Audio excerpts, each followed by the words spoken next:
Nous nous adressons aujourd'hui aux journalistes, les journalistes très nombreux qui quittent le champ du journalisme pour venir travailler dans les entreprises. C'est normal, les entreprises courent derrière les journalistes, ça c'est déjà connu.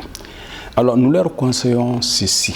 Il faut éviter, comme vous le faites en journalisme, de confondre les genres. Les genres journalistiques, vous les connaissez déjà, mais dans l'entreprise aussi, il y a des genres qu'il ne faut pas confondre.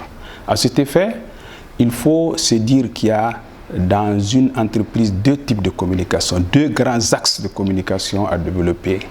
Une communication dite commerciale qui porte sur le produit et une autre communication dite corporate qui porte sur l'entreprise elle-même. Les deux se développent à deux niveaux. D'abord la première qui porte sur les produits, où ça porte sur les caractéristiques du produit, où elle porte sur ses valeurs.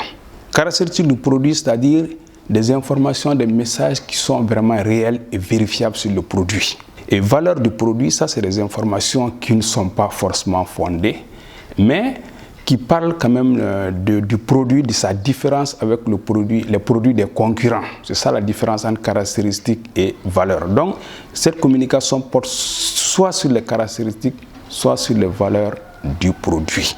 Je prends un exemple pour être vraiment clair.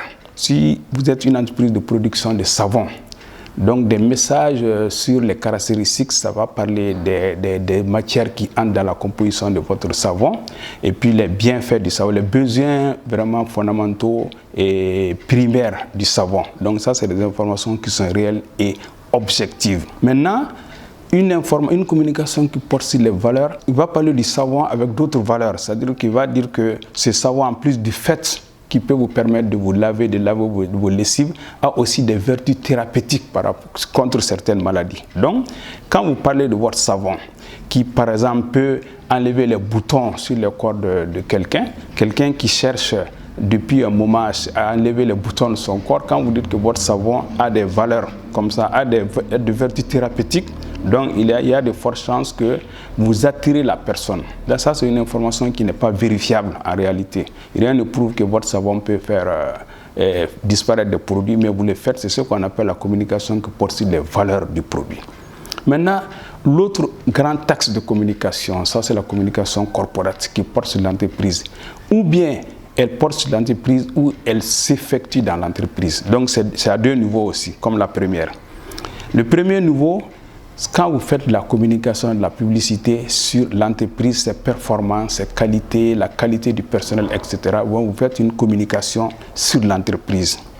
Maintenant, dans l'entreprise, ça c'est la communication interne, il y a lieu de développer un flux d'informations à l'intérieur de l'entreprise entre les membres du personnel et faire de telle manière que le personnel se sente maintenant soudé, tous les membres du personnel se sentent soudés autour de l'idéal de l'entreprise. Donc, vous jouez en ce moment un rôle de mobilisateur, d'unificateur de l'ensemble du personnel autour des idéaux de l'entreprise. C'est ce qu'on appelle la communication interne. Donc, en résumé, il y a deux types de communication. Une communication commerciale qui porte sur le produit ou sur ses caractéristiques ou sur ses valeurs. Une autre dite communication corporelle qui aussi s'effectue à deux niveaux, soit sur l'entreprise, soit dans l'entreprise.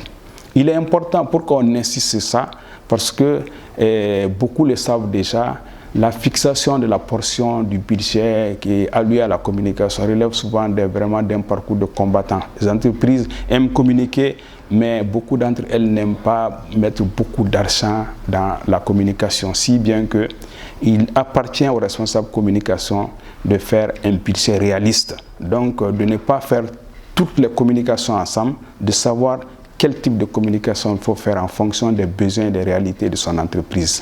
J'ajoute que pour chacune de ces communications commerciales ou corporates, il y a des outils appropriés sur lesquels nous reviendrons dans nos prochaines chroniques.